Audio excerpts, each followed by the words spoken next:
simplicity as well as data integrity reasons. So now we still have to maintain the connection between data. So we take one huge table, break it into two tables, and then we have what's known as a relationship.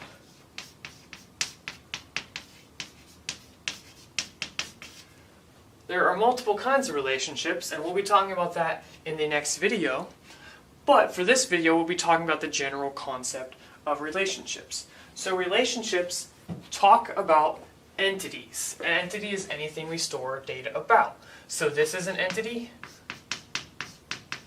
and this is an entity.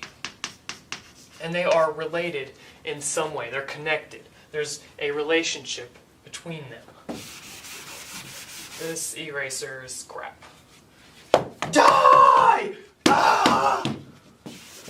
There we go. Piece of junk. Okay, there we go. Except now my chalkboard's all wet. Alright. Oh, where was I? So we have to worry about entities. There's two terms that we talked about earlier, entities and attributes. Entities are anything we store data about. Attributes are the things we store about the data. Well, when it comes to entities,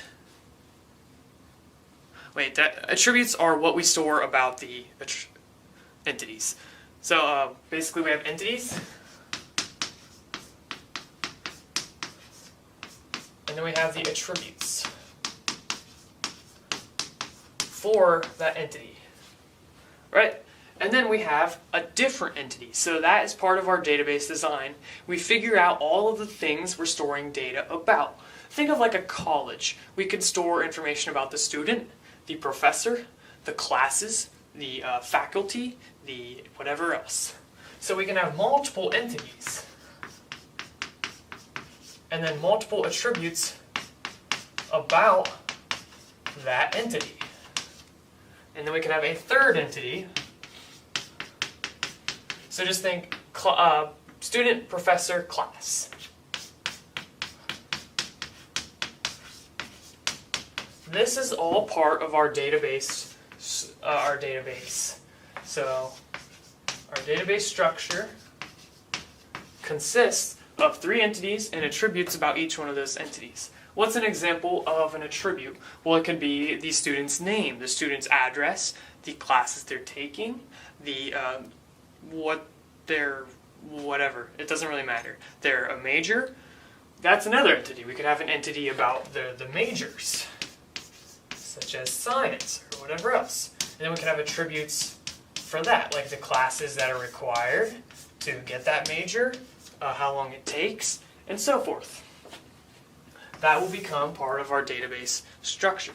Well, these are still related in some way because we have a student is going to school for a major, so there's a connection from this entity down to the major.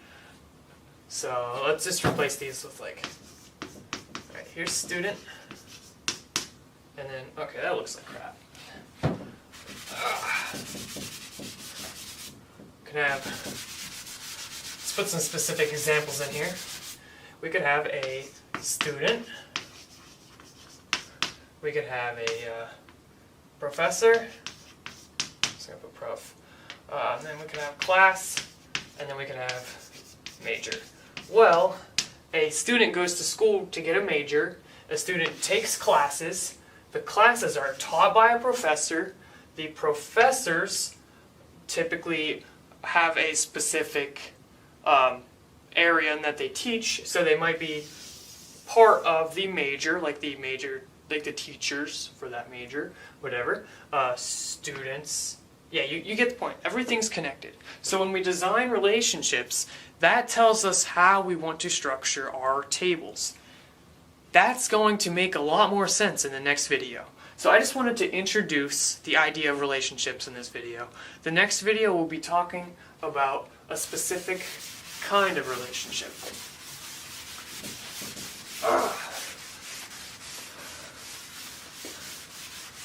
So 1, 2, 1. That is a type of relationship. There are two other ones. One to many and many to many.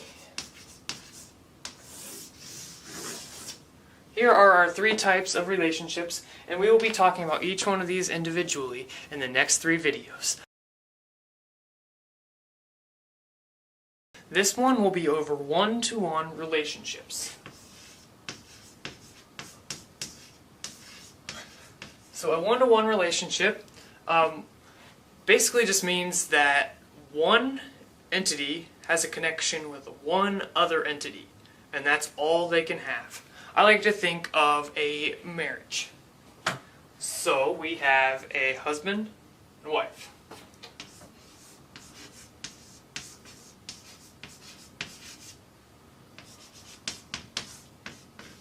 This is a one-to-one relationship because a husband can have one wife and that wife can have one husband. The husband can't have multiple wives, and the wife can't have multiple husbands.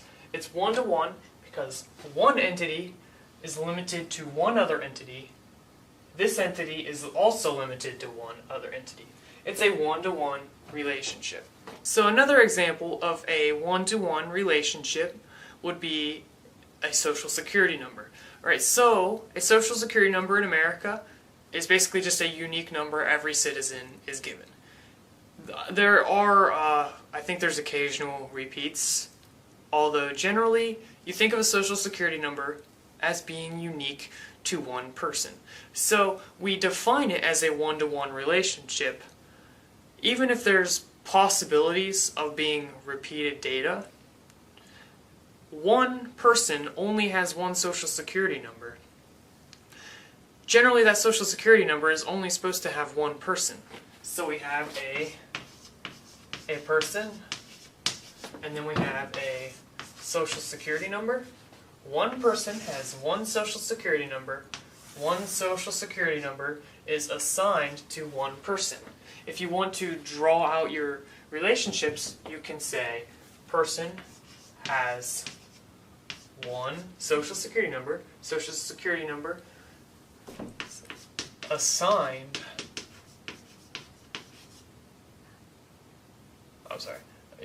so assigned to one person.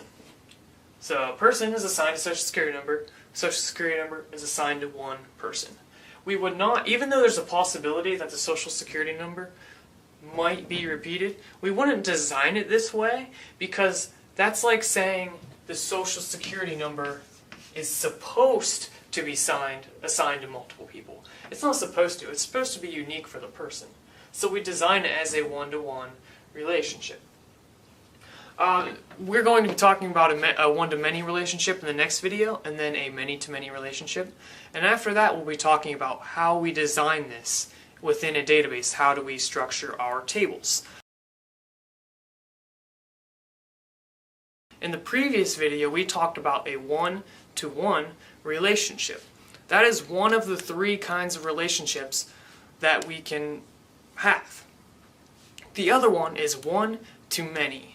What that means is that one entity can have a relationship with multiple other entities, but a specific entity can only be related back to one other entity. I know that sounds a little confusing when we're talking about entities and all this conceptual, high-level thinking.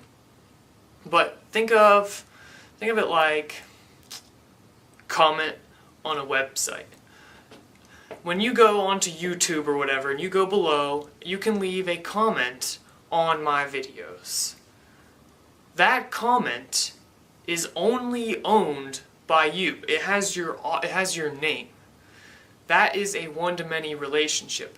The reason for that is you can make many comments, but an individual comment is only owned by one person. So to draw that out, you have a user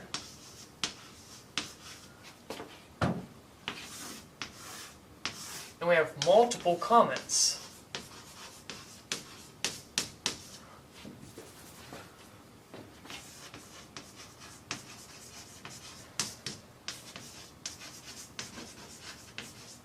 You can see that the user is able to make multiple comments, but each individual comment, like this one for example, is only owned by one user. That is a one-to-many relationship, or 1:many.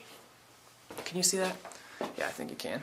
So this is how a one-to-many relationship works. If you want to think again of like the marriage thing, think of a king. We'll just name him King Sam. And Sam demands to have multiple wives, and he's super controlling of his wives. So Sam has multiple wives, right? Sorry, I'm just kind of drying off my chalkboard here. We have Sam the king over here. Give him a crown. Give him a big smile. And he is just royal and famous among the lands. And he's really selfish with his women. He demands to have 500 wives. Or however many wives he desires. So we have all of his wives over here.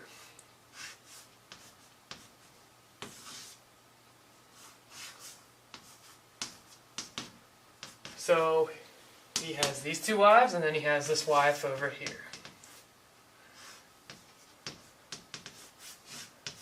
She's not so good looking. But anyways, he is married to these three wives.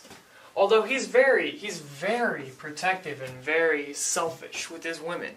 And he does not want these wives to marry other men. They're strictly married to the king. So the king can marry multiple women, but each woman can only marry one person. Whoops, I kind of already have the line drawn. So they can only marry one person. They're not able to go marry another guy. That would be, oh no way, that ain't gonna happen. Off with their heads! See what I'm saying? It's not gonna work. So that is a one-to-many relationship. In the last video, we talked about one-to-many relationships. The video about that, we talked about one-to-one relationships. Well, now we're talking about the third possibility of relationships, and that is many-to-many relationships. So when I think of many-to-many relationships, I like to think of a polygamous marriage where multiple husbands can have multiple wives, and multiple wives can have multiple husbands. I like to just draw this out so you can kind of understand what this would be like. We have the king right here, right? So let's say he's the king, and he decides to marry 3 women. Let's kind of make them real quick. Da, da, da, da, da. Man, this guy's... Why do you need 3 wives? Come on. Oh, that is... There we go. Alright, so this guy is married to these 3 women, right? And then he's very protective, but then he decides, oh, what the heck. They can marry different men if they want. Who really cares? So, this girl marries this other guy, right? So now she's married to 2 people. Right? What's wrong with her? Only the king can do that. Well, not now, because it's a one-to-many relationship. One king can marry multiple women, and one woman can marry multiple men. So this guy is married to this girl, and this girl is married to this guy over here, and this guy is married to this girl over here. So Sally is married to Jim, who is also married to this girl over here. Let's see if I can draw one here. And this girl, surprisingly, is married to this guy, who's married to Kathy, who is also married to Jim. And by the way, Jim is married to the second wife of the king, who the king is also married to this girl over here. And you see, it gets very complex very quickly.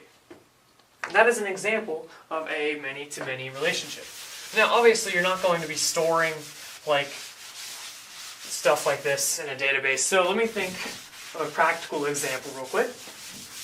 I like to think of a college, specifically a class and an instructor. All right. Actually, let's think of a class and a student. So here is a class, and here is a student. Okay? Now, one class. How many students can be in a class? Multiple. You know that. So we can have multiple students in this class.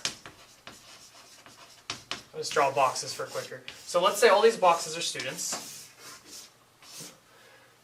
A class can have multiple students. Well, not only that, but a student can take multiple classes. So this student can take this class, and this class can be taken also by that student, and this student over here. And then this student can take another class, which can have this guy in it, and this guy can be in this class as well. And by the way, he is all, oh shoot, I dropped my chalk. He is also taking another class, so he's in that class, which has that student and that student. And it just gets very complex. So you can see this might be very, very difficult to store within a relational database. And there are reasons we actually can't store this in a relational database. And you might be thinking, well, what if you need to store the classes that a student is taking and the students within a class? Well, we will be talking about in the upcoming videos with solving many-to-many problems. Many-to-many relationships do not work in a relational database. The only two that will work is a one-to-one and a one-to-many relationship. But this is just the concept. You think of a concept of a many-to-many relationship, think of a class and a student. Class can take can have many students, and a student can take many classes. In the last 3 videos, we talked about one-to-one relationships, one-to-many relationships, and many-to-many relationships. This video, I wanted to talk about how we design these relationships. I decided I was going to break them up into 3 videos, so first we'll be talking about designing one-to-one relationships, and then one-to-many, and then many-to-many. So this video will be about designing one-to-one relationships in a database. Alright, let's begin. So the first thing we need to realize is that when we have a one-to-one relationship, the attribute side, so we have an entity. So let's just say we have a connection between a person and their username. All right. So we have this guy. Here, let me get rid of these boxes. I don't need those. We have this guy, and he has a username on a website. We'll just say it's Caleb Curry, because that's usually my username for things. And we'll just name this guy Caleb. Alright, well that username, the only person who's going to have that username is him. And he is only going to have one username. That account is only going to have one username. That's a one-to-one relationship. So we need to realize that this is exclusive to this person. It's all his. No one else owns it. No one else is connected to it. It's only his.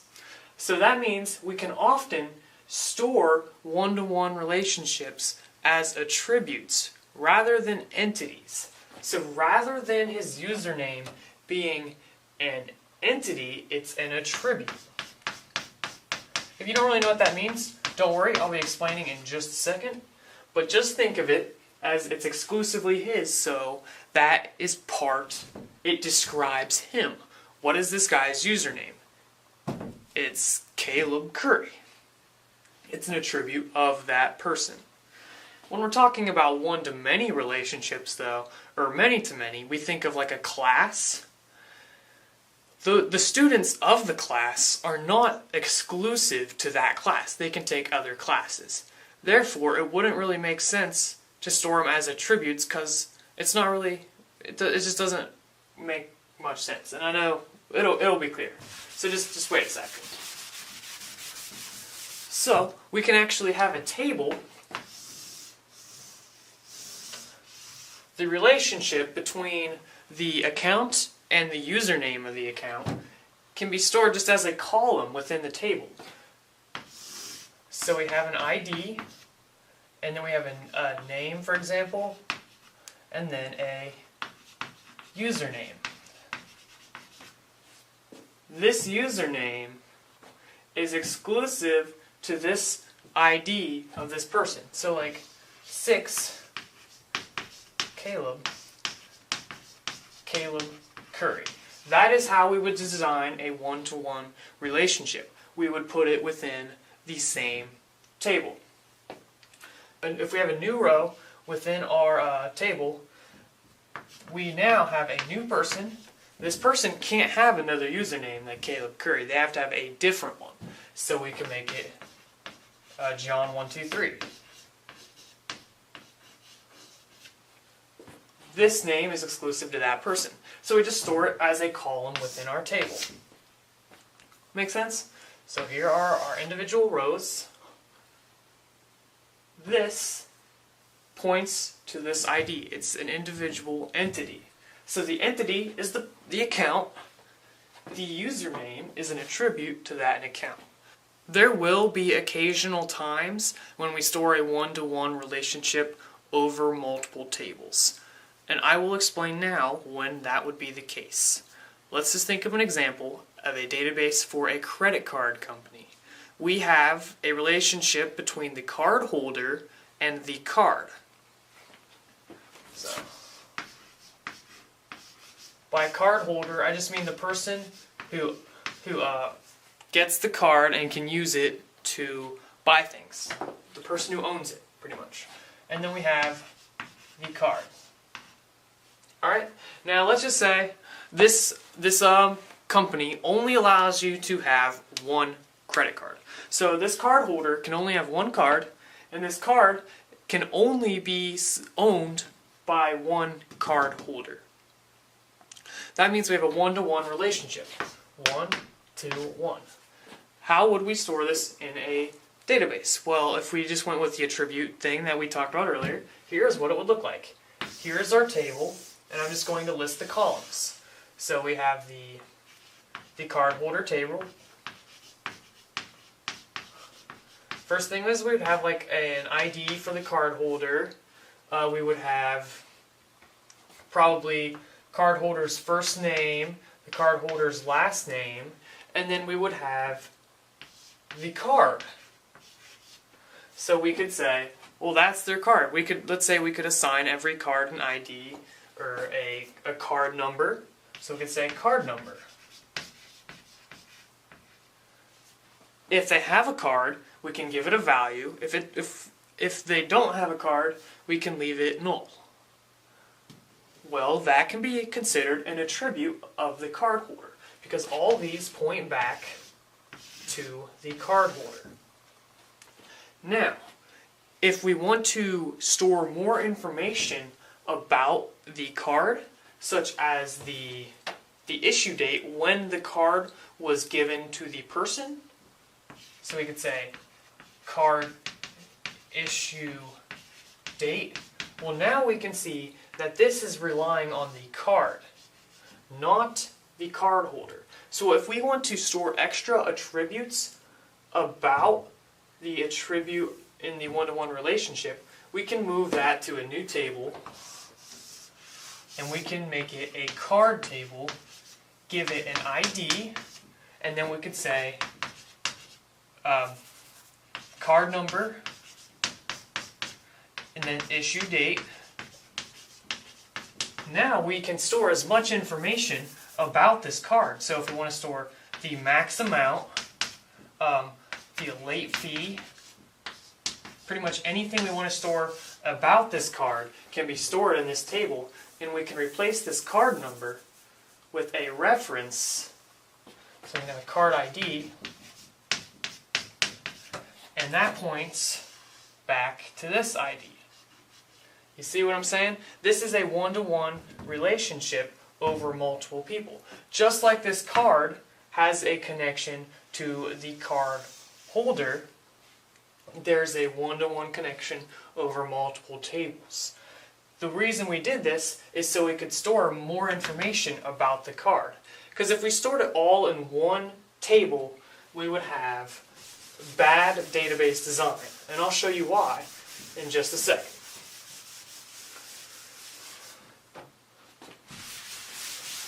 Alright, so here's our table. Can you guys see that alright? We have the ID, and then the name of the person, and then we have the card number, and then the max amount, and so forth. Well, you can see that this table is really about two things. It's no longer about one thing. We would have to say this is a user and card table, which is not proper because we're not following the rule of one, where a table should be about one entity and a row should be about one entity. Because now we have the user side and then we have the card side. It's like trying to store two tables in one. The only time it's acceptable to have the card number in the users table is when we don't store more information about it. Because now all we have is a card number. The card number is about the user. It points to the user. But the max amount of the card has nothing to do with the user. Therefore, it's dependent upon the card. So a one-to-one relationship, in conclusion,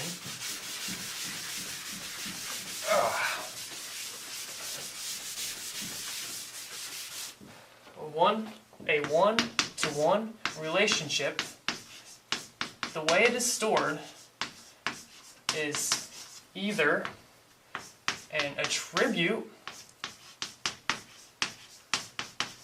within the table, or if you need to store more information about the entity, then we can have another table. And then just use foreign keys to connect them, which that's something we'll be talking about in an upcoming video. Almost always, though, you will be seeing a one-to-one relationship used as an attribute. So when you think if you have a one-to-one relationship between something, you have a connection. Let's say it's a dating website. The user is in a relationship with another user. That's a one-to-one relationship. We could just have that as a column within our user table. So we could have the user table. We could have the user ID, the name, first name, last name, a phone number, whatever else. And then we could say relationship. That's a one-to-one relationship. We could just have that be an ID of another person. And we don't have to worry about having another table for that. This video will be talking about designing one-to-many relationships. First, I want to bring back an example from the last video into this video so we can kind of explain the differences between one-to-one and one-to-many. So in the last example, we had a credit card company where a person is allowed to have only one card, and a one card can only be owned by one person. Let's draw that out. We'll just draw the table and the columns within that table. So we have two tables here. We have the user table, and then we have the card table. This is when we store a one-to-one relationship over multiple tables. Otherwise, we could just store it as a column because, I mean, we're only storing one thing. We have the user ID, and then we have a card ID. And then to connect these as a one-to-one relationship, we have a foreign key, so we put a connection with the card ID in the user table, the user ID in the card table. So card ID, user ID. What that does is it connects these tables. So the user ID to this user ID, card ID to this card ID. That is how we would make a one-to-one relationship over two tables. And then we can store other stuff about the user in this table, other stuff about the card in this table. Now to convert this to a one-to-many, we can change just something very small. A one-to-many relationship would be saying one user can have many cards, but a card, specific card, can only be owned by one user. So there's no, a card can't be owned or co-signed or owned by two people. Now the way we do this is, let me just erase these columns real quick. Let's just start from scratch. So we have a user table and then we have a card table. Once again, we need IDs for both of them, so we have a user ID and then a card ID. The user owns multiple cards, and we don't know how many they own. They can have one, they could have two, they could have three, they could have four, they could have five. So it wouldn't make sense to put the card ID in here as multiple columns. Because if we put 5 columns for card ID, well then what if someone had 6 cards? What are they going to do? They're not going to be able to have a 6th one. So what we do is we put the user ID in the card table.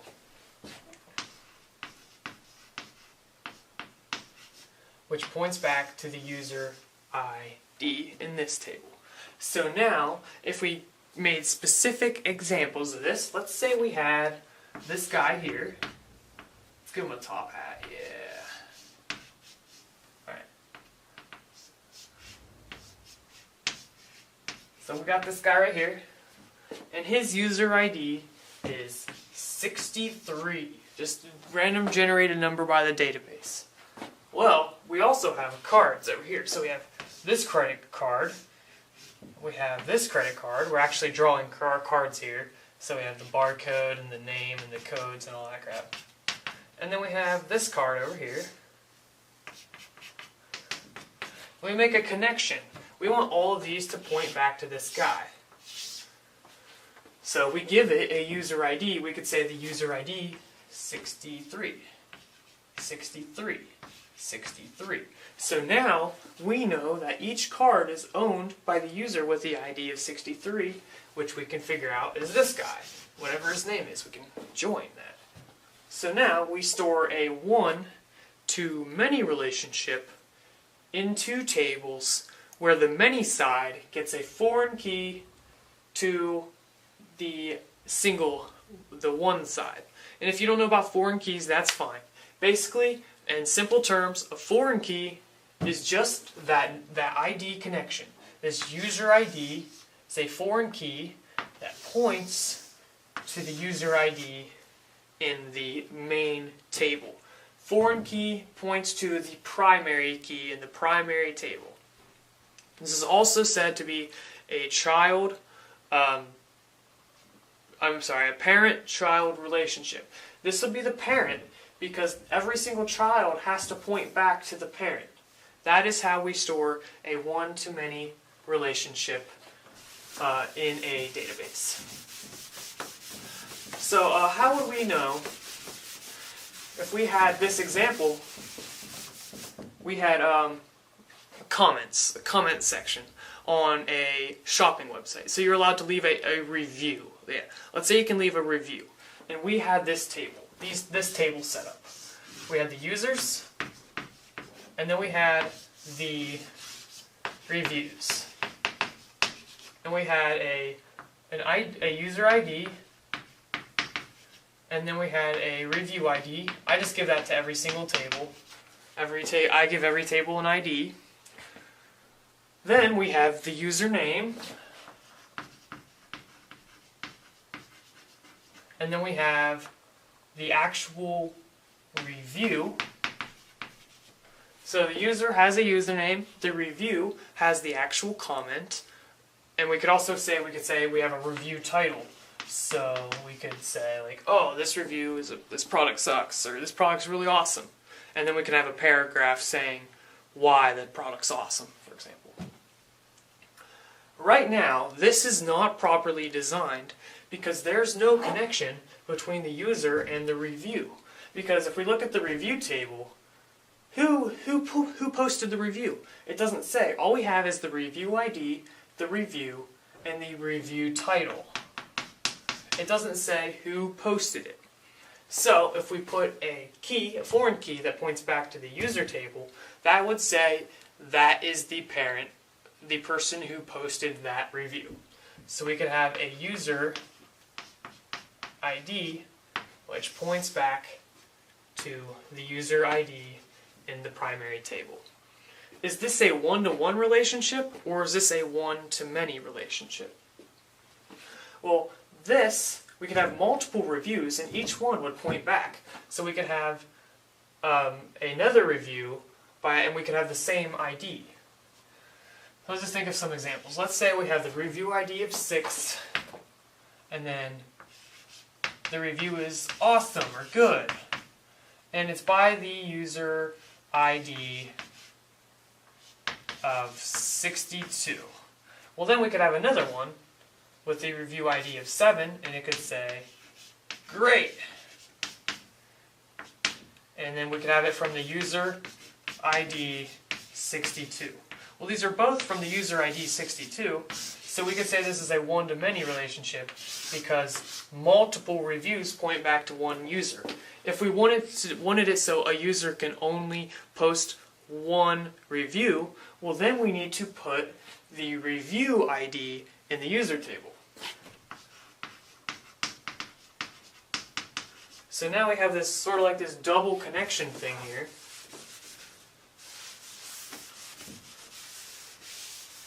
Because this review ID connects it. So it's saying only one review ID can be from the user.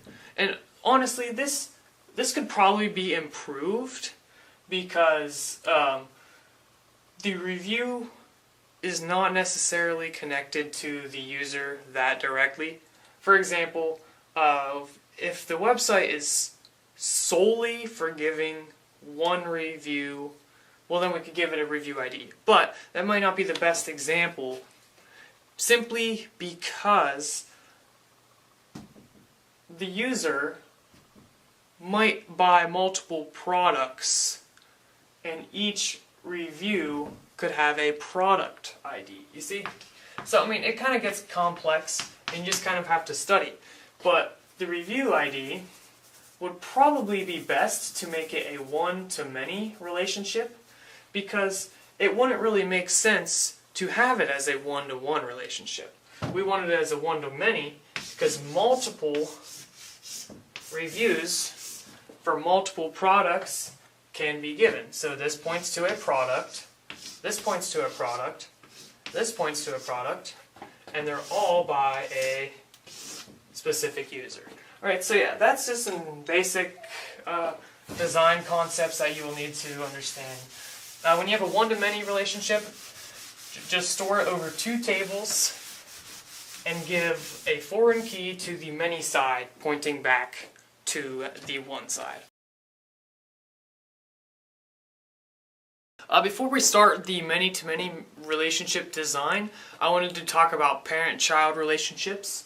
So we have, when we design these relationships, a table is always the parent and a table is always the child. And when we're talking about keys keep things unique, and they're used to connect tables that are related. So every table has a key that keeps it unique. When we create a foreign key, it references that primary key in another table. So the primary key is the parent. The foreign key is the child. The child points back to the parent.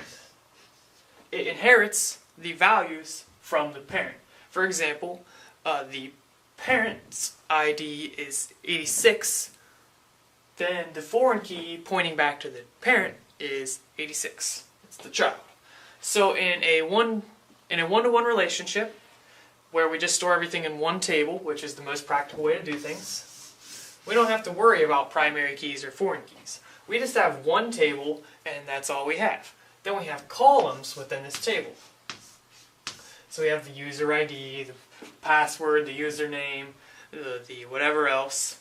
All those are just columns within a table. We don't have to worry about a parent or a child because we're not making any relationships across multiple tables. But when we get to one-to-many, that's when we have this table pointing, or it has many children. So you would say this is the one side, it's the parent. Then we have each of the parent's children. These all point back to the parent with a foreign key. So if you think of like comments on a YouTube video, every comment has a poster or a user account of a person who clicked post a comment. That means that the commenter is the parent and the comment is the child. Another way to think about that is if you were given a comment on YouTube, you can figure out who posted that comment. That's because the child always points back to the parent. Now, if you look at a user account on YouTube, such as Caleb the Video Maker 2, awesome channel, check it out and be sure to subscribe.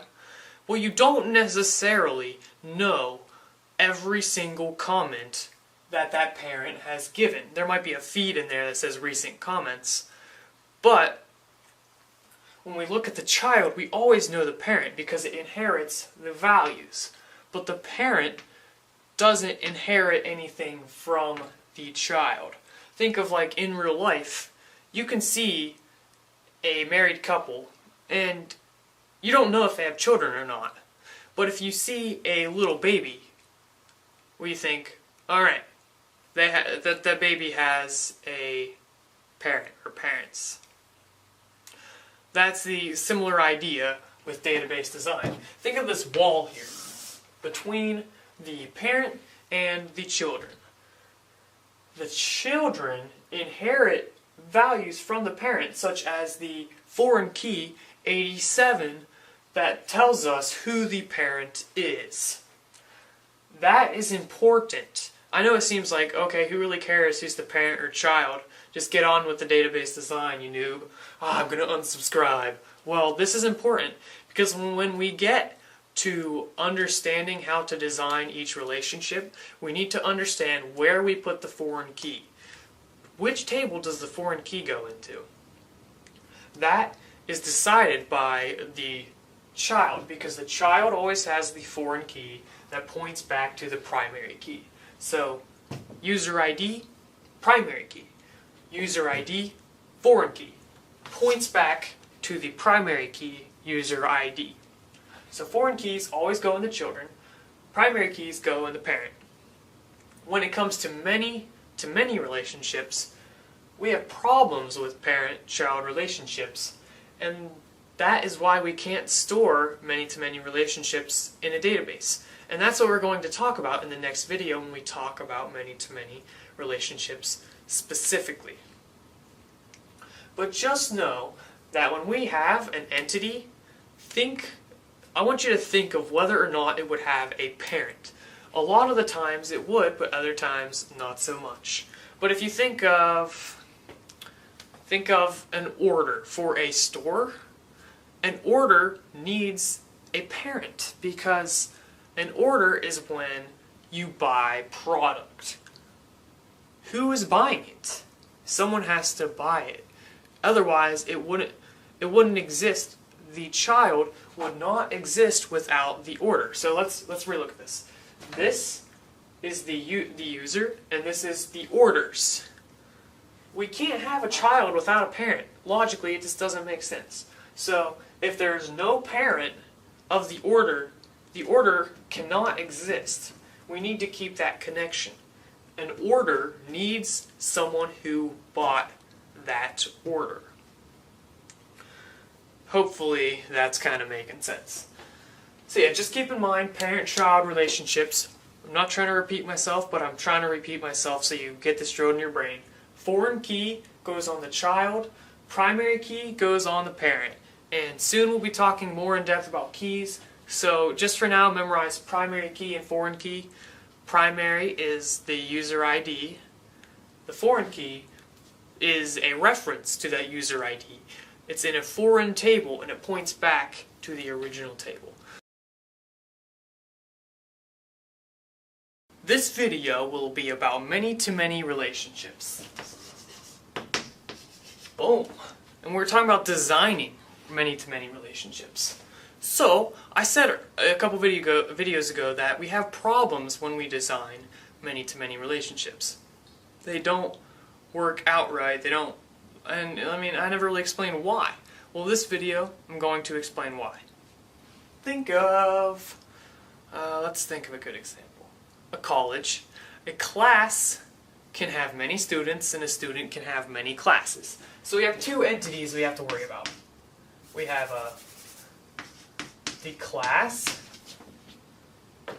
or let's just pluralize it because it makes more sense. The classes, and then the students. So let's just think of an example of a way we would try to design this, and it's not going to work out right, but we'll just try. All right. Here we have a classes table. And we have a specific class, such as math.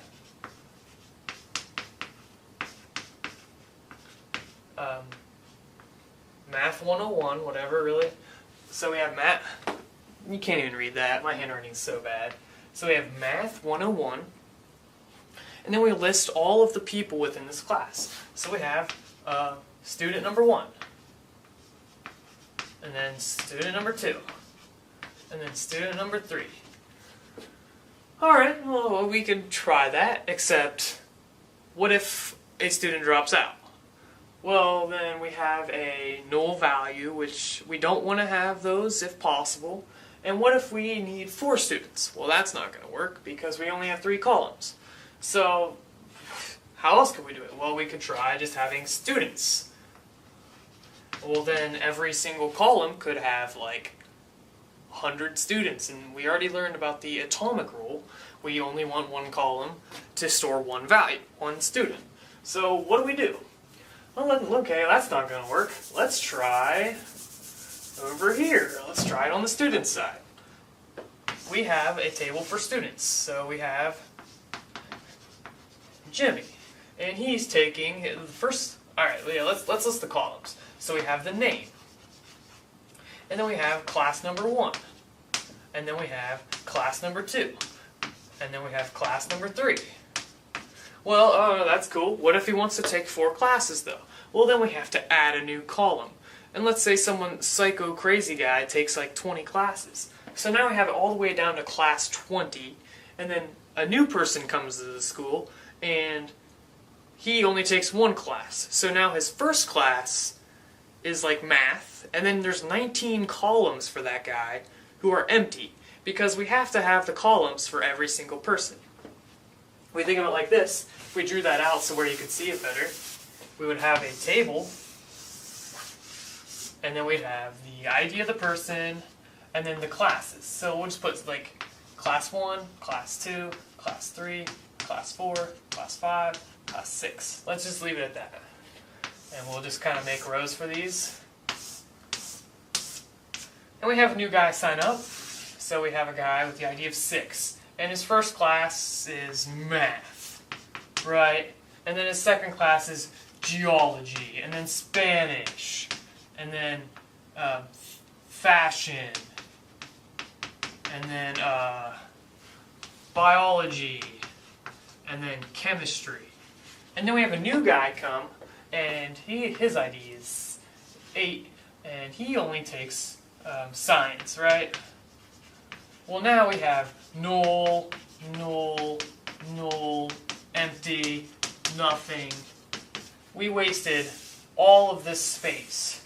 And you can assume that's going to keep happening. So that's wasted space in our database, bad design. So how do we possibly do this? Well, the trick is, because we think of, if we're trying to think of like parent-children, who's the parent in this situation? Well, a class has multiple students. So that would make the class the parent and the students the children.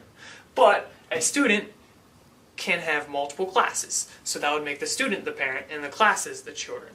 So how is it that this is the parent and this is the parent at the same time?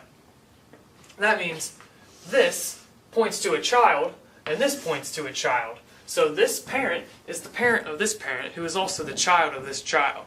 Which, that just like blew my mind. I don't even know what's going on. So, the way we do this is we break it up into two one-to-many relationships. So this many-to-many is going to become a one-to-many, and then a second, alright. Okay, just for you guys' information, these colon things, I think the correct way to do that is many to n for like the n keep going on. But just don't worry about that. We'll talk about that in upcoming videos. I'm just writing that for my sake. So we're gonna break this up into one and many, and then another one to many, but the other way. So that is how we fix that problem. Alright, so let's implement that with classes and students. What we need is what's known as an intermediary table or a junction table. They're both the same thing. I'll write that out so you can hear me. Intermediary or a junction. There's also like 50 other names for this table, but I mean, just intermediary table will work fine. So, intermediary. And what that is how we connect our tables. So we break this up into a total of 3 tables. So we have the intermediary table, which is the one I just talked about, and then we have the students table, and then we have the class table. So, class, student. This is the intermediary table. So we have a one-to-many relationship going this way, and then we have a one-to-many relationship going this way. So, one, many, one to many. I know that seems a little confusing at first, but trust me, it'll make sense once we start explaining things more. So we have one to many, and this is the intermediary table.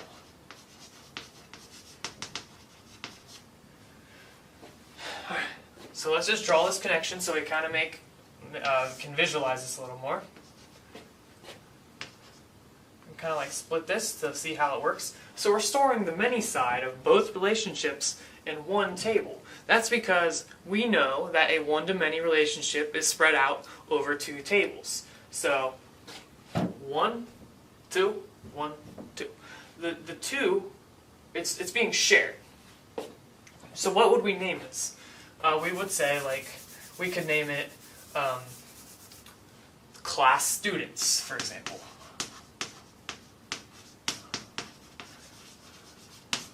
And these, we're going to have foreign keys that point back to the class and the students. So now that we kind of understand what it looks like when we draw it, let's give specific examples to illustrate this. Actually, like what it would look like, whatever.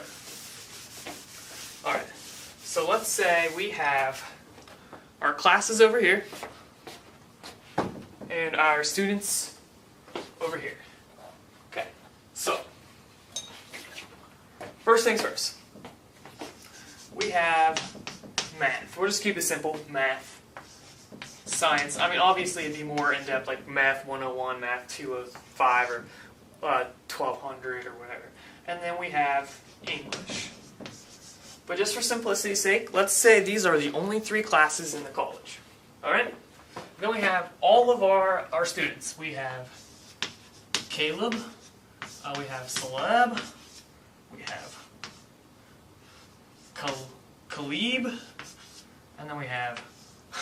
Man, I'm so conceited. All I ever talk about is myself. Alright, let's get rid of my name. Let's go with Johnny, and Jake, and Sally, and Claire. Oh, not Claire. Alright, so here are all of our students for our class. Classes, students. We connect these in the middle. So first things first, we give them all an ID because that will be our primary key. So we'll just give these random assigned numbers, which is pretty much what a primary key is, a surrogate primary key. So we'll give this one 63. This is something our database would do for us. This one will be 75, and this one would be 89. Hopefully you guys can see that clearly. We'll do the same thing over here. So John will have the ID of 8, Jake the ID of 17, Sally the ID of 16, and Claire the ID of 4. Just kidding, 666 because she's evil. 666. I'm just kidding. We'll just go with 6. All right. Now we use the intermediary table to connect these IDs. So we have this table here. We have 2 columns. We have the class ID, and then we have the user ID. And then if you wanted to title these tables, we could make it classes, class students, and students. It's an intermediary table. What an intermediary is, it's something that connects 2 things. It's like it allows this table to talk to that table. So it's a connection between these 2 tables. We put the ID of the user with the class that they're taking. So let's say John is taking English and Science.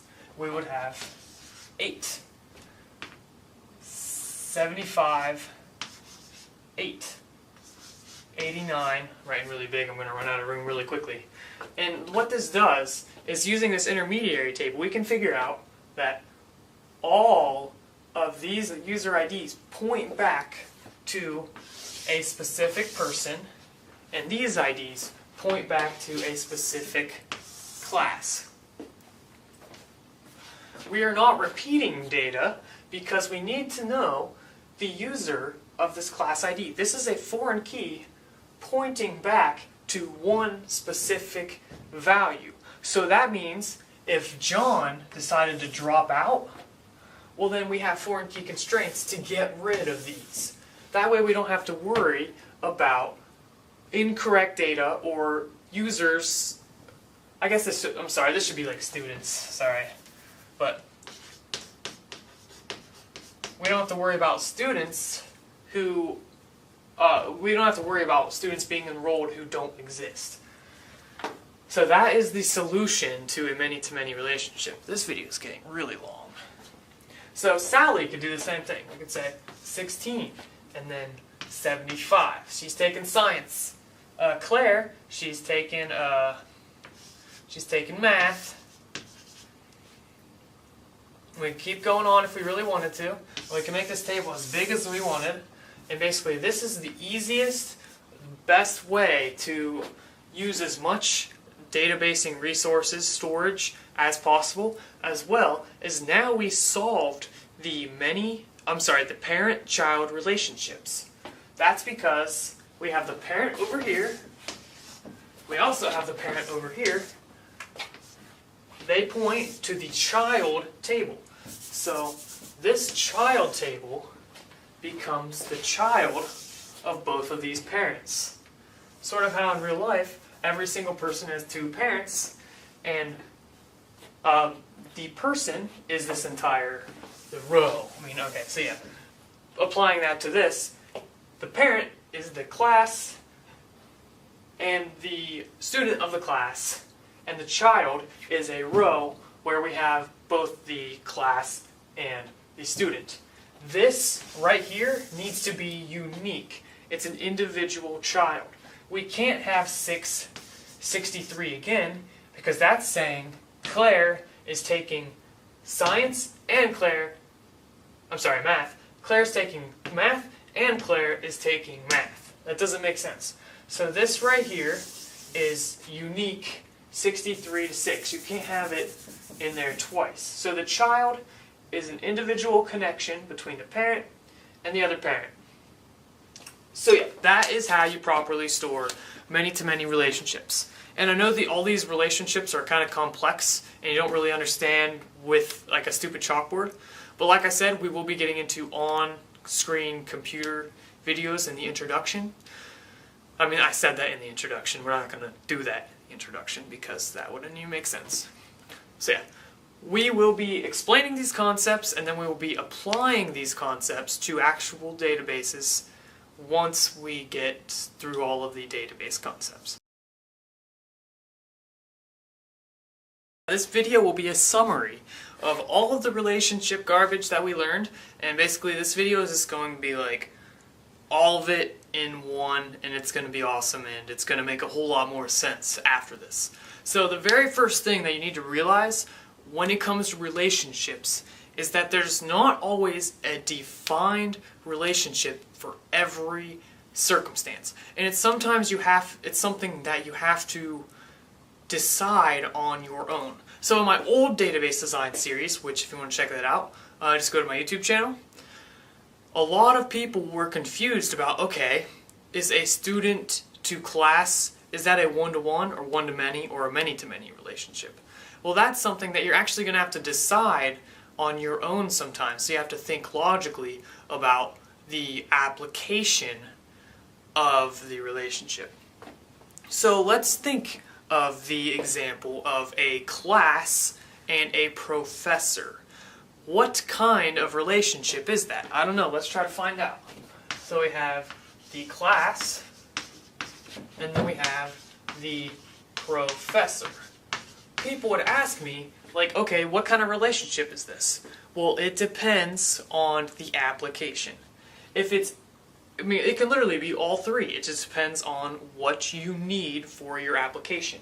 If it's a one-to-one relationship, that means a class can be taught by one professor and a professor can teach one class. If it's a one-to-many relationship, that means either a class can be taught by one professor and a professor can teach many classes, or the opposite, a class can be taught by many professors, but a professor can teach only one class. Or it can be a many-to-many relationship. A professor can teach multiple classes that can be taught by multiple professors. So it depends on the college, because some colleges are going to allow a class to be taught by multiple professors. Other colleges are not going to allow that. So that depends on the application of the database. If I'm building a database for a college that does allow multiple professors for a class, that means it's a many-to-many relationship, because many professors teach many classes.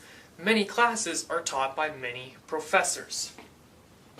Right, so when it comes to designing one-to-one, one-to-many, and many-to-many, I'll show you how to do all three of those for a class to professor. Alright, so if we have one-to-one, we could have, for example, we could have the professor, right? We could have a professor table. I don't even know how to spell. We'll just put prof. I don't know if there's two F's. I don't know. Who cares? Professor table, right? If it's a one-to-one relationship, we could have the professor ID, the name of the professor, and then we could have a class. That's the class that they teach, and it's the only class that they teach. That class is only taught by that professor. That's how you store a one-to-one relationship. And typically you're not going to do that with another entity. When it comes to like a name, you typically will do that because the name is just assigned to that person. A class can typically professors can teach multiple classes unless you're some kind of adjunct teacher. But class, in this case, is a one-to-one relationship. If we wanted to make it a one-to-many relationship, well then we would break off class here, get a new table, class, we'd have a class ID, and here we could put more information about the class. So we'd have the class name. This is the most common way of storing information on two tables. You very rarely store a one-to-one relationship over multiple tables, but it is possible. We talked about that earlier. And we'd have class name, and then we could have more information about the class. And then we have a foreign key, class ID. That would make this the parent, because class ID points to class ID. If you wanted this to be the parent, well then we would switch that. We would make professor ID, which would probably be the most logical way to do that. But you have to keep that in mind because it can be a one-to-many direction, a one-to-many this direction, or it can be a one-to-many this direction. And obviously, typically the class is going to be the many side because a class can be taught by a professor can teach multiple classes. That means the professor is on the one side, the many is the class, which means we need to give the professor ID on this side. So the prof ID is a foreign key referencing the prof ID in the professor's table. That is how you draw a one-to-many relationship this direction, one-to-many, parent-child. Now, if we wanted to make that a many-to-many relationship, we would actually have to break this up even farther into 3 tables. So now we have the professor's table, and then we have the class table, and then we have the probably class professor's table, which is the intermediary table. So we have this table here, this table here, this table here. This will have an ID, professor ID, and this will have an ID, class ID. Then you reference this in this intermediary table where we'd have professor ID of like 6 with the class of 7, professor ID of 6 with the class of 8, which is basically saying this professor with the ID of 6 is teaching 2 classes. Now, when it comes to IDs for this table, this whole thing can be an ID in itself, or if you want, you can give it a new ID to say class professor ID. And that's kind of unrelated, so that's pretty much, we'll get into that later. But that is pretty much the sum of designing relationships. One-to-one is typically in one table. One-to-many is 2 tables with the child having a foreign key pointing to the parent, and then a many-to-many has two parents with the intermediary being the child pointing back to both of the parents. Hopefully that is all crystal clear and awesome, because now you literally know how to design every binary relationship in database design. And by binary, I mean a relationship between 2 tables. So you can have a binary relationship, which we talked about. There's one-to-one over 2 tables, there's one-to-many over 2 tables, and there's many-to-many over 2 tables logically. But then we have to break those up into the best way to store those in a database. But this is basically binary because we're talking about 2 entities. A class and a professor. A student and a class. You can have relationships between multiple tables, but that is something, multiple entities, but that is something we will have to address in a future video.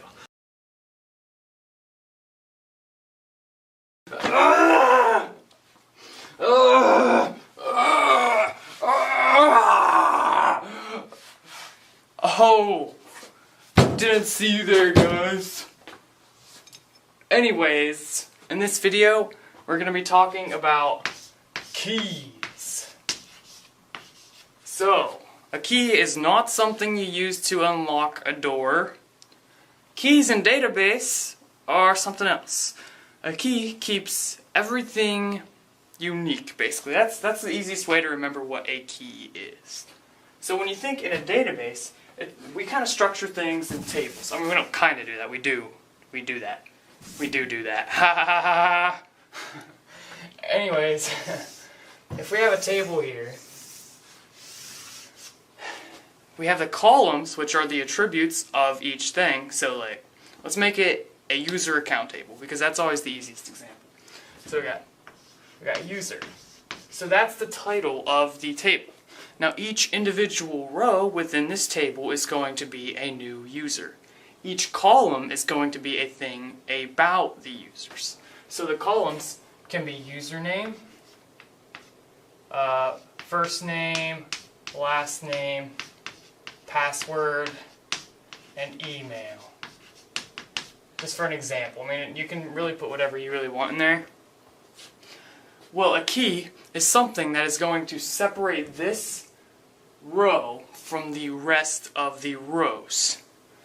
So in this example, think of the things that could be duplicated. Think of all the possible values that you could put within one of these columns and think, is it possible to duplicate it in your application? I mean, yeah, it's possible to duplicate it if you allow it to be duplicated, but what naturally should not be duplicated? So typically when you sign up for a website or a game or something, they'll ask for your email, right? Now, when you sign up, you put your email in, you typically have to go to your email and click like a confirmation or something to register your email so they know that it's a genuine email account. Basically just so they can have your email and they can send you emails and stuff, but yeah. That is an example of what we could use as a key. That's because every single row within this table should have a separate email. Some websites allow you to use the same email more than once. If that's the case, then this would not be a good key. This kind of key is known as a natural key, because it's naturally already in our table. We don't have to define a new column just for the sake of a key. And we'll be getting into more of that in upcoming videos, because I'm doing a whole bunch of videos over keys so you get them like really good. I'm going to go over pretty much everything. But anyways, if you make it so where only one person can use a certain email, and that email can only be used by one person, well then that could be used as the key. The way that works is it basically, let's say we have the emails 123 at blah blah blah, ABC blah blah blah, XYZ blah blah blah blah. And these are 3 separate rows. Well, this is going to let us know which person we're talking about. And like now, if someone has the same first name and last name by chance, let's say we have 2 Caleb Currys, Caleb Curry, Caleb Curry, we can't use the name as a key because 2 people have it, and it's going to confuse us because, okay, do we have 2 people with the name Caleb Curry, or is one person Caleb Curry in the database twice? Is that an error on our part, or what? So we can't have the key be in there more than once. So it's always unique is what I'm looking for. So the key is always unique. Can you see it? You see it? You see it? Yeah, I think you can see it. Alright, so what is another example of a key that we could use in this table? Let's get rid of this email. Let's say we're not using the email anymore. And let's say the website allows multiple emails from different people. So like if my mom signed up and then I wanted to sign up, I could use my mom's email. So we have 2 people from the same email. That's an example of some websites that allow you to do that. But I mean, not tons of websites do that, but it is a possibility. It all just depends on what you want to do.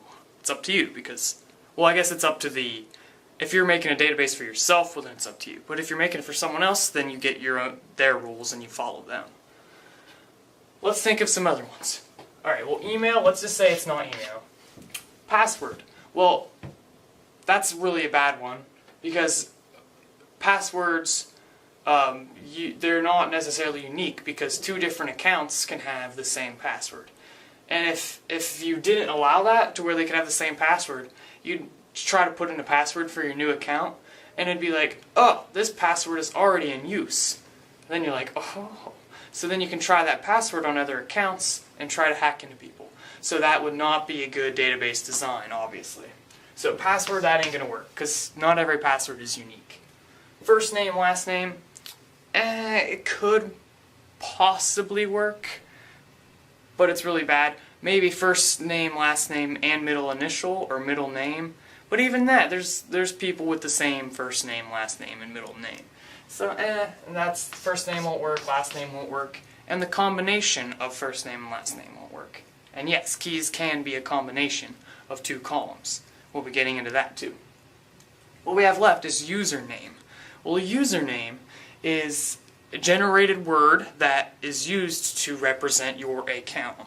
It's typically not a name or an email. It's something like Caleb123 or whatever. You know what I'm saying? So then when people talk to you, they're talking to Caleb123 rather than Caleb Curry. Or they could put the name there, but some websites use usernames, or some games use usernames, or programs use usernames. So you have a username and a password. Well, a username is always unique because if you have two people with the same username, when you try to sign in, how is the database going to know which one you're trying to sign into? You know, they have to be unique. So hopefully that kind of makes sense.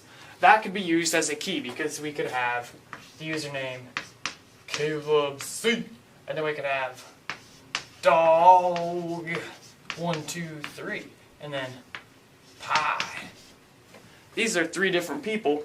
All the other stuff, first name, last name, password, email, they point to that key. So we have a first name and a last name, a password, and an email for the user with the username Caleb C. That's how the key works. We have a first name, a last name, a password, and an email for the person with the user. We have first name, last name, pass, email for the user with the name dog123. And then we have a first name, last name, password, and email for the user with the username pie. That's kind of how the key works. The other thing is that the key should never be changing.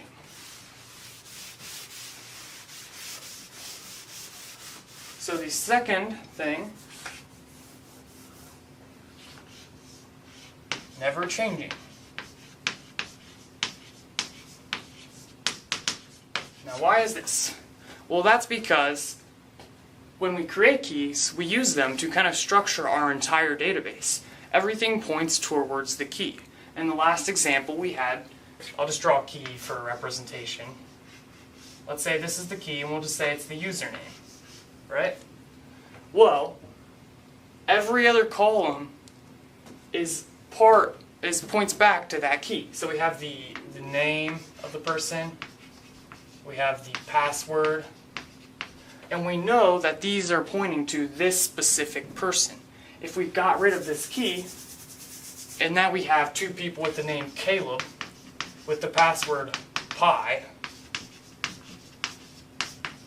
well now, are we talking about the same person? Or are we talking about two separate people? Or what? We don't really know. But now if we give it keys, I have a key, let me get that key back. So this, let me see if I can draw a key right. Probably not. Close enough. Alright, here's our key. Now we know that this Caleb points to this specific person. We could have it be the username. Or you might often see numbers like 72, the ID, which we'll talk about that too soon. Now if we have a separate key, like this, well then that is a different person. So we could have this guy have the username CalebIsAwesome72, this guy be like SexyChick74. See what I'm saying? So that's kind of how the keys work. we never want them to change, because then it's confusing, because all of these objects are part of this key, basically. This key is used to define uniqueness. Well, if we can change it, it questions the integrity of our database, because between tables, we connect things by keys. So let's say this is a user table, this is a comment table. If we have it to where we can change the key, well then this connection is, you're going to have to update this connection all of the time.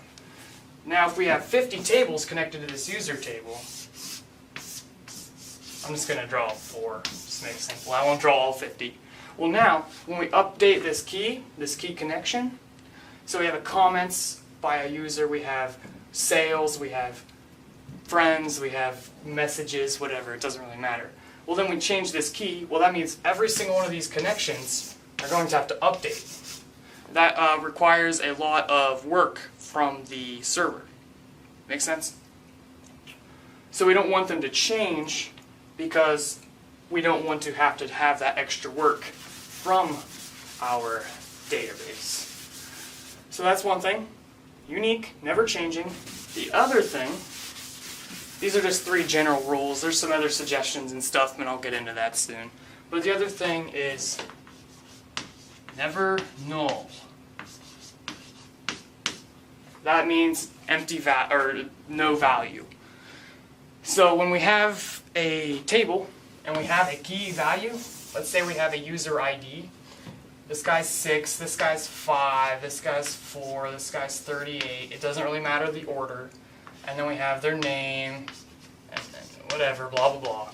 Well, we don't want it to where we can have a blank ID and still have information. Like Sally.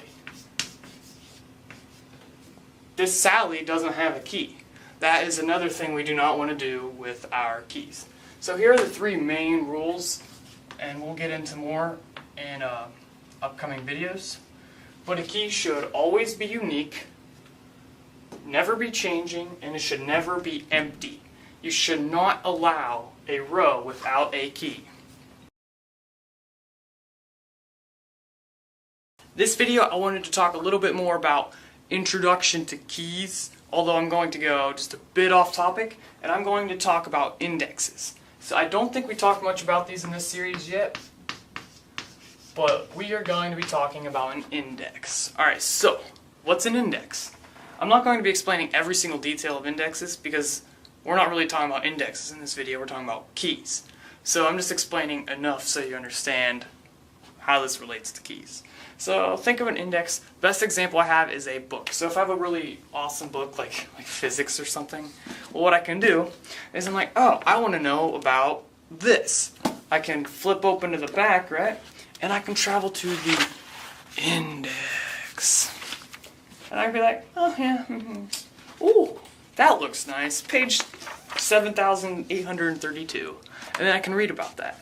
Well, that's a lot quicker than being like, oh, I want to know about this. Page 1? Not on there. Page 2? Nope, not there. Not there. Oh, nope, not there. No. Nope. No. And keep going through the entire book until you find it. That'll take forever. Another good example is a phone book. When you go through a phone book, you have everything's alphabetic and it has the data right there. So when you think of an index in a book, it points you to the data, whereas a phone book, it just has the data there. You can be like, oh, I'm going to go to the letter G, find grandma, and call her. Right? That's kind of how an index works, and it's very similar for a database. If we had a table, and it's like a user table, boom, boom, boom, boom. User. And let's say we have 6 billion rows in this. That's a pretty crazy number. And we want to find everybody with the name Caleb. Just Caleb, yeah. We want to find everyone with the name Caleb. Well, without indexes, basically the database is going to go, row 1, does it have the name Caleb? No, it doesn't. Row 2, does it have the name Caleb? No. Row 3, yes it does. We'll put that back in the return statement. and then it goes through every single row within the entire table, which can take ages. So if we give it an index and we order that data in a way that the database knows how to find certain, like it could know exactly where the C's are, well then it can go straight to the C's, grab all the Caleb's, and boom, it's done. It's like super fast. That's kind of how an index works. Well, what's that have to do with keys? Well, when we define a key, it's actually a type of index. That's because keys and indexes are used for select statements, where clauses, and joins.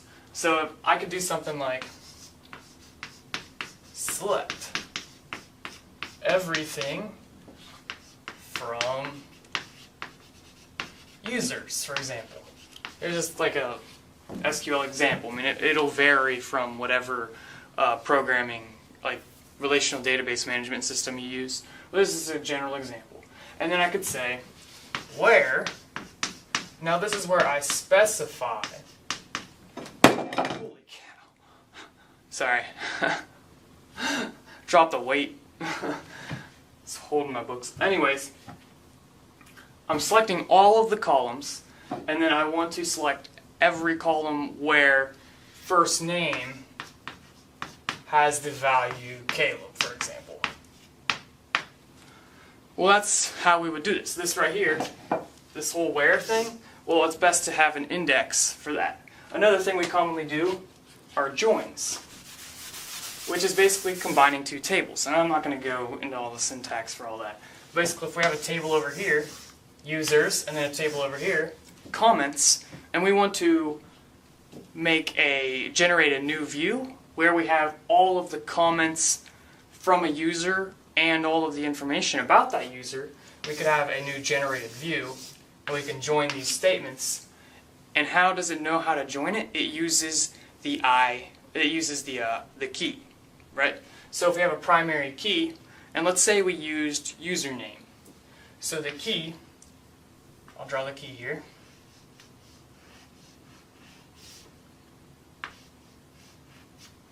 The key is username. Well, how would we join it? We would say, I want you to take this table, and then combine all of the rows where the username is Caleb Curry over here, and the username is Caleb Curry over here. So that way it knows all of these comments are from Caleb Curry, which we can assign to that user with the name Caleb Curry. Or you might often see it with like an ID number. So it could be like ID 6. Take all the comments from the user with the ID of 6, join it with the, take all the rows with the user with the ID of 6, join it with all of the rows with the user of ID 6, and it combines them, individual rows for each ID. When we make a primary key, or just a key for now, well, we're defining an index so the database can easily access the order of our data and combine things. So that is how indexes relate to keys. Key is a type of index. There are all kinds of types of indexes.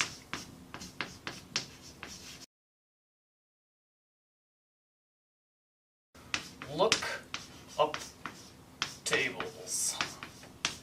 So what is a lookup table? Well, I have to kind of explain something else first before we're going to get into this. So just kind of relax and take a good look. I'm going to erase this so I can have some room.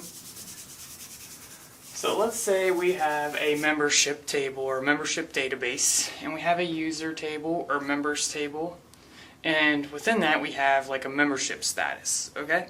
And let's say there's like 10 options, I guess. So you could have like bronze, silver, gold, platinum, titanium, and then like not a member, or like trial member, or partner, or special member, or member above all members. I don't know, I'm just kind of making stuff up. Anyways, some people will create what's known as a lookup table. So they'll have a table over here with every single option for the membership. So we could have the memberships,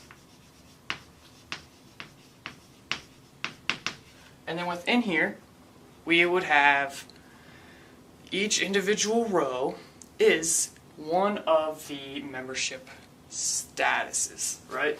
So we have like 1, 2, 3, 4, 5, 6, 7, 8, 9. I'm just going to go with 9 because it can't fit anymore. 9 individual rows. And then so that's one column. The ID, for example, which, I mean, we could use a different key if we needed, but for this we'll just use an ID. And then we have a column to say what the membership status is. So we could have like gold, silver, bronze, platinum, and so forth. Now, we can have a members table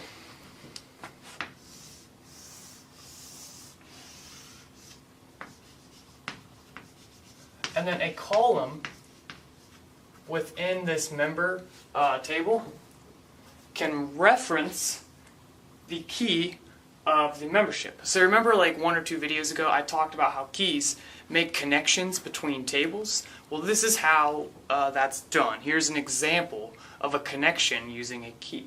What we would do is we would have like the member's member name or their ID, for example, and then we have their first name, last name, address, phone number, billing type, whatever it is, and then we would have a column, membership, you see? And within here, let's just say, for example, we didn't have this table. This was gone. We just had this member table. Well, when we have 6,000 rows within here, the membership type would get repeated lots and lots of times.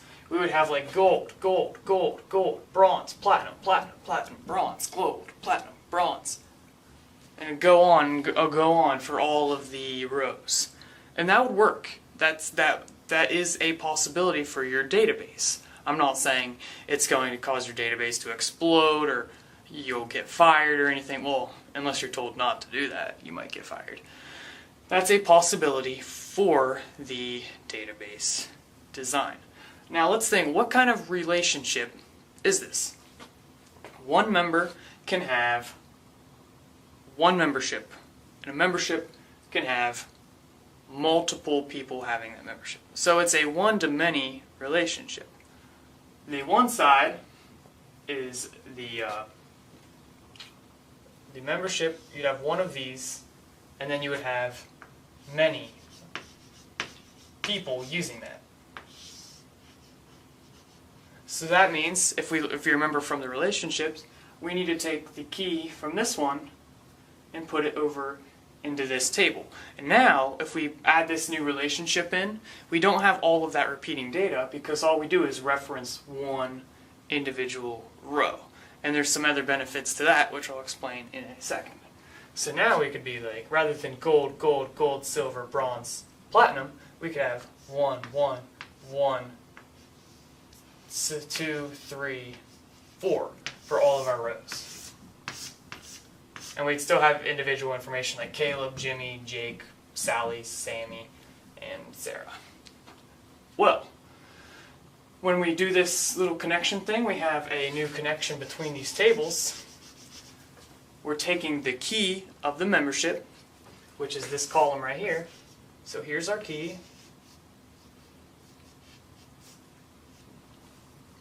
And we are taking that key and we are moving it over into the member table. So now this column right here, within the member table, points back to the key of the membership table. This is known as a foreign key.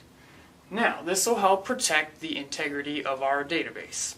That's because there's only 9 possibilities for the membership, and if someone puts something else, we could flag an error. The other thing is we can have it to where it will not accept an empty value. And then, if for some reason we decide to change our, like, let's say we wanted to change silver to, like, I don't know, diamond. Well, then we could change it here. And because this value is not over here, it's only a reference, it will automatically figure it out, because you see the key never changed. The key is still 1.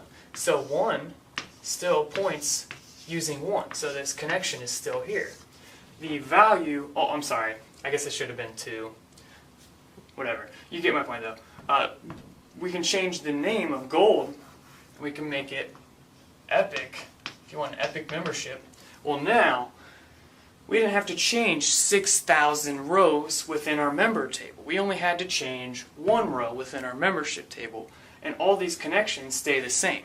So the IDs help create better connections between tables, requiring less maintenance for our database, and it also protects our integrity because we don't have to worry about incorrect values within the membership, because it's all connected back to the membership table, which we change from here. So when we update Epic, it updates every single instance of Epic within our entire database, or it gives us an error or something. We can set it using what's known as foreign key constraints. Foreign key constraint.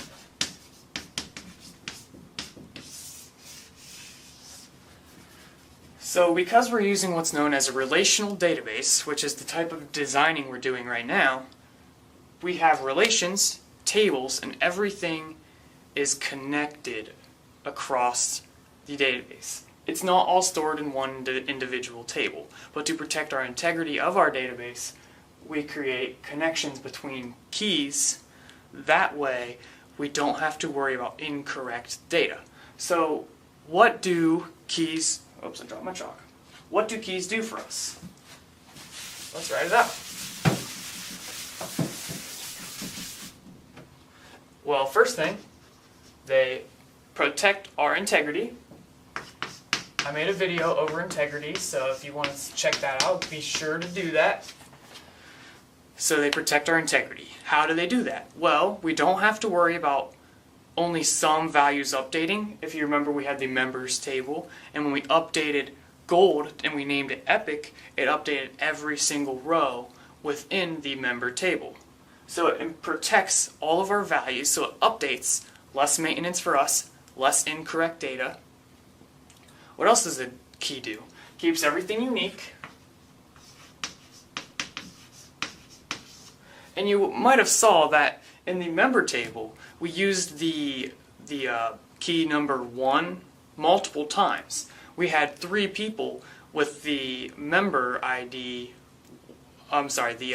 membership ID 1. So 3 people had gold, for example. Well, it's still unique because they're still only talking about one individual gold. Over here in our membership, we had gold was one of the options.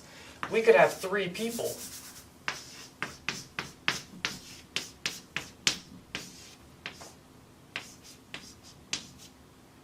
Alright, you see? Oh, forgot our arms. These 3 people can all have a gold membership, and it's still unique because we're only talking about one individual value with 3 references to that value. If we got rid of these foreign keys and we just had to say what membership status they had, well, now this guy's going to be gold, this guy's going to be gold, this gal is going to be gold.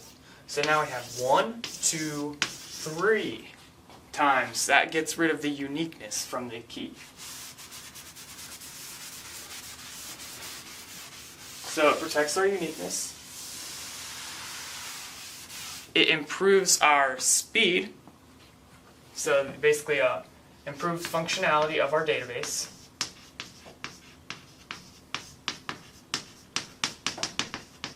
I'm just going to put function, I'm running out of room.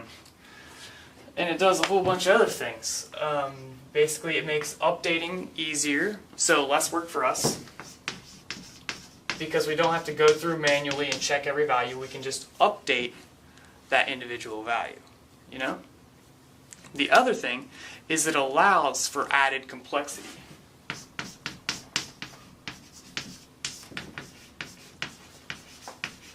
This is a long one.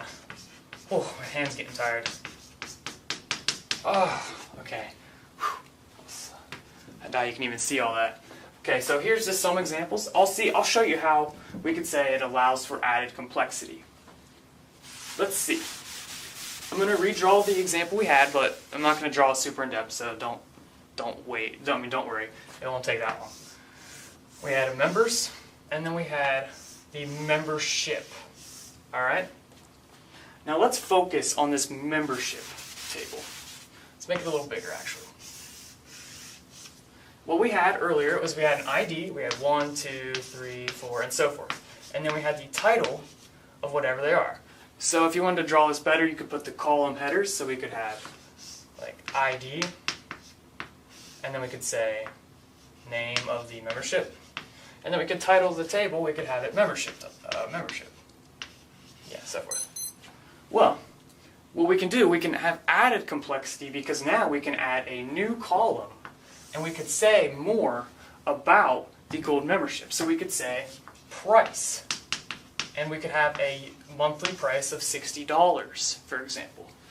If we didn't do this whole lookup table thing, and we put it all within our members table, let's see how that would look. Let's try it.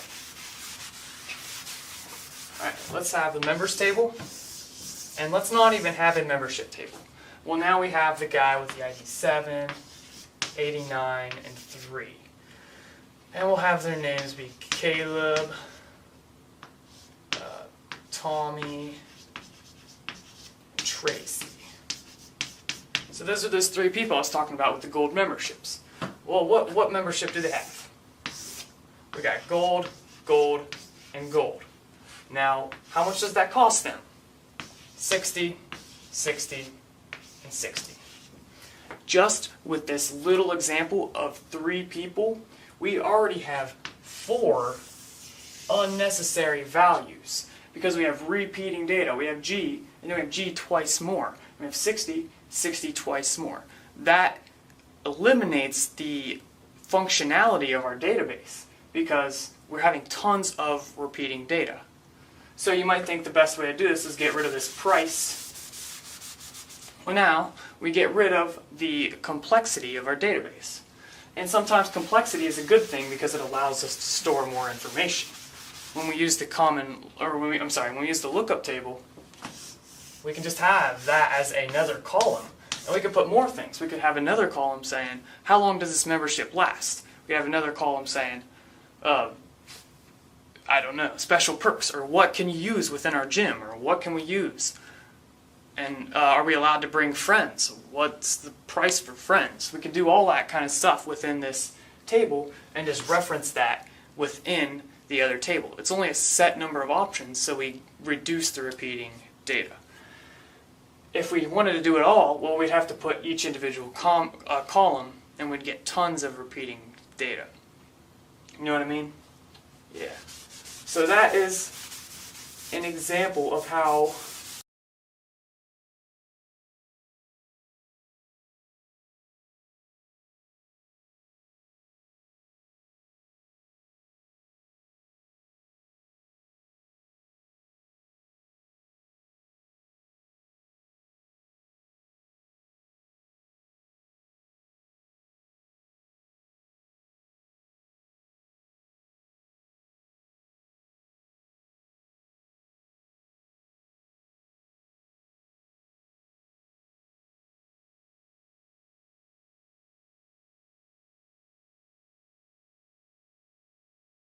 because that would take forever.